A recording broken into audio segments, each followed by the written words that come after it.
ఈరోజు మనం తాజ్మహల్ చుట్టూ తిరుగుతున్న కాంట్రవర్సీ గురించి మనం మాట్లాడుకుందాం. కొన్నాళ్ళుగా ఒక వాదన దేశమంతా తిరుగుతుంది. తాజ్మహల్ అసలు సమాధి కాదు, అదొక ఆలయమని.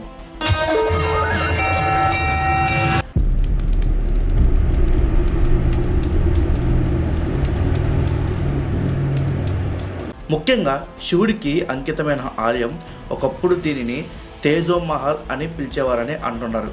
గుమ్మంపై కలశం ఉంది, మినార్లు చివర త్రిశూలంలా కనిపిస్తున్నాయి అంటున్నారు. అంతేకాదు, తాజ్మహల్ లోపల ఉన్న 22 మూసేసిన గదుల్లో శివలింగాలు దాచారు. షాజహాన్ పుట్టక ముందే ఈ కట్టడం ఉందని కూడా కొన్ని వాదనలు ఉన్నాయి. ఇవన్నీ నమ్మదగినవా అనిపిస్తే మీరు ఒంటరి వారు కాదు. దేశంలో సగం మంది ఈ నిజాన్ని నమ్ముతుంటే మిగతా సగం మంది ఇది శుద్ధ ప్రోపగండా అంటున్నారు. కానీ ప్రశ్న ఏంటంటే, నిజంగా ఇది ఆలయమా? అయితే 400 ఏళ్ల క్రితం నిజంగా ఏం జరిగింది? ఈ సిద్ధాంతానికి ప్రధాన కారణమైన వ్యక్తి పురుషోత్తం నాగేశోక్. 1964 ఆయన institute of rewriting Indian history అనే సంస్థను స్థాపించారు. పేరు చెప్పినట్టే భారత్ చరిత్రను తిరగరాయడమే ఆయన లక్షణం అన్నమాట. ఆయన రోడ్డుపైన అరుస్తూ మాట్లాడే వ్యక్తి కాదండి.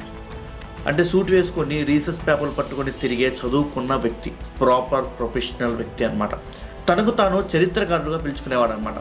ఆయన నమ్మకం ఏంటంటే, తాజ్మహల్ నుంచి కుతుబ్ మినార్ వరకు, మక్కా నుంచి వాటికన్ వరకు ప్రపంచంలో చాలా గొప్ప కట్టడాలు మొదట హిందూ దేవాలయాలే. ఇవి ఆక్రమించబడినవి, పేర్లు మార్చబడ్డవి, వేరే మతాల చిహ్నాలుగా మారిపోయాయని ఆయన వాదన. ఈ జాబితాలో మొదటి స్థానంలో తాజ్మహల్ ఉంది. ఆయన రాసిన తాజ్మహల్ ద ట్రూ స్టోరీ పుస్తకంలో తాజ్మహల్ను షాజహాన్ అసలు కట్టలేదని అంటాడు. అది ముందే రాజ్పుత్ రాజైన రాజ్ జైసింగ్ నిర్మించిన గొప్ప రాజప్రసాదం లేదా శివాలయం అని చెప్పాడు.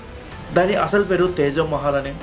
ఆయన షాజహాన్ కేవలం దాన్ని స్వాధీనం చేసుకొని హిందూ చిహ్నాలు తొలగించి ఖురాన్ శాసనాలు చెక్కించి తన మాస్టర్ పీస్గా ప్రకటించాడని వాదిస్తాడు ఆయన ఆ పుస్తకంలో.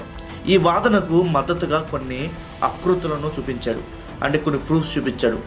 తాజ్మహల్ దక్షిణ దశలో ఉందని, అది హిందూ దేవాలయాలకు లక్ష్యమని, అంటే గుమ్మంలో కలశం ఉందని, త్రిశూల్ ఈ మినార్స్ మొత్తం త్రిశూలంలా ఉన్నాయని, లోపల నిర్మాణం అష్టభద్ర పద్ధతిలో ఉందని, 22 మూసేసిన గదిలో శివలింగాలు దాచారని ఆయన చేసే ప్రోపగండా ఇది. కానీ ఇక్కడ సమస్య మొదలవుతుంది. ఎక్కడ చారిత్రాత్మక రికార్డు కూడా లేదు, కేవలం తన నమ్మకంతో కొన్ని పాయింట్లు రాసి చెప్పాడంతే.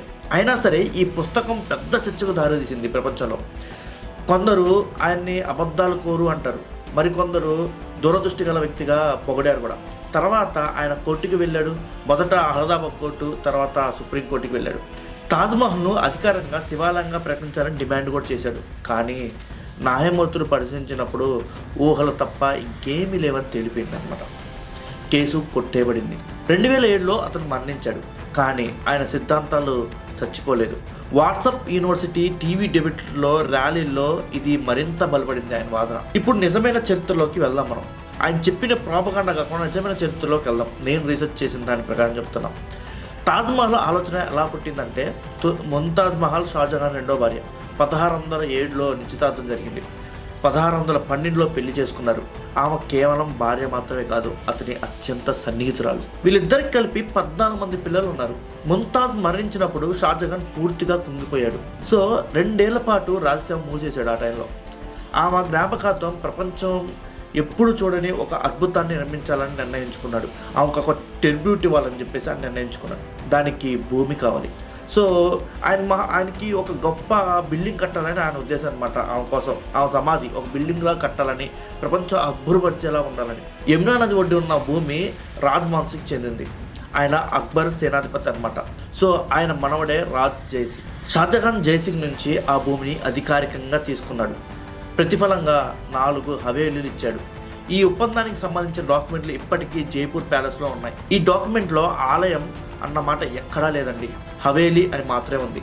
1632లో నిర్మాణం మొదలైంది, 1653లో పూర్తయింది. ఉస్తాద్ అహ్మద్ ప్రధాన శిల్పి అన్నమాట. 2000 మంది పైగా కార్మికులండి. మక్రానా నుంచి తెల్ల మార్బులు తెచ్చారు, టిబెట్ నుంచి తీసుకొచ్చారు, ఆఫ్ఘనిస్తాన్ నుంచి తీసుకొచ్చారు, శ్రీలంక నుంచి తీసుకొచ్చారు. 1000 ఏనుగులు ఉపయోగించారు రవాణాకి. ఇది స్వచ్ఛమైన మొఘల్ శైలి అన్నమాట. ఇది ఇస్లామిక్ భారతీయ శిల్పకళ గొప్పతనం అన్నమాట. ఇది 22 మూసివేసిన గదులు అనేవి రహస్య గదులు కావండి. ఏఎస్ఐ సిబ్బంది రోజు తరచూ లోపలికి వెళ్తుంటారండి. ఫోటోలు కూడా విడుదలయ్యాయి అక్కడ ఏమున్నాయని. మొత్తం ఖాళీ గదులే ఉన్నాయి. వాళ్ళు ఎంత ఎతికినా అక్కడ ఏం దొరకలేదు. సో అన్నీ సాదా గోడలు, నార్మల్ గదులు అవన్నీ. సో కార్బన్ డేటింగ్ విషయానికి వస్తే మనం ఒక చెక్క ముక్క ఆధారంగా శతాబ్దాల తేడా నిర్ణయించలేం కదండి. అసలు ఆ చెక్క ముక్క ఆ ద్వారందేనా లేక మార్చేసిందా అన్నది కూడా తెలియదు. అదంతా క్వశ్చన్ మార్కే. స్వయంగా ఆ శాస్త్రవేత్త కూడా ఇది ఖచ్చితమైన ఆధారం కాదని చెప్పాడు. ఏఎస్ఐ మాజీ డైరెక్టర్ కే మహమ్మద్ స్పష్టంగా చెప్పారు, తాజ్మహల్కి కింద గర్భగృహం లేదని, మండపం లేదని, శివాలయ లక్షణాలే లేవని. ఆయన అయోధ్య తవ్వకాల్లో పనిచేసిన వ్యక్తి అండి. అందుకనే నేను నమ్మి చెప్తున్నా. ఎందుకంటే మహమ్మద్ అనగానే మీరు ఏదో అనుకుంటారు. మళ్ళీ అక్కడ ఆలయం ఉంటే ముందుగా ఆయనే చెప్పేవాడండి. ఆయన సిన్సియర్ ఆఫీసర్ కూడా. అంత చూసిన తర్వాత కూడా ఈ సిద్ధాంతం ఎందుకు చచ్చిపోలేదు? ఇంత విన్న తర్వాత కూడా. ఇది చరిత్ర గురించి కాదండి, రాజకీయ గుర్తింపు గురించి ఇది. కానీ చరిత్ర భావోద్వేగాలతో కాదండి, ఆధారాలతో రావాలి. తాజ్మహల్ ప్రేమతో నిర్మించిన సమాధండి. అది ఎప్పుడూ ఆలయం కాదు, అది తేజో మహల్ కాదే కాదు, అది కేవలం తాజ్ మహల్. మీరేమంటారు ఈ వీడియోపై? నేను స్పష్టంగా మీకు అర్థమయ్యేటట్టు చెప్పానని నేను అనుకుంటున్నాను. ఈ వీడియోపై మీ అభిప్రాయాన్ని కామెంట్ బాక్స్లో కామెంట్ చేయండి ఖచ్చితంగా. మళ్ళీ కలుద్దాం వేరే వీడియోలో.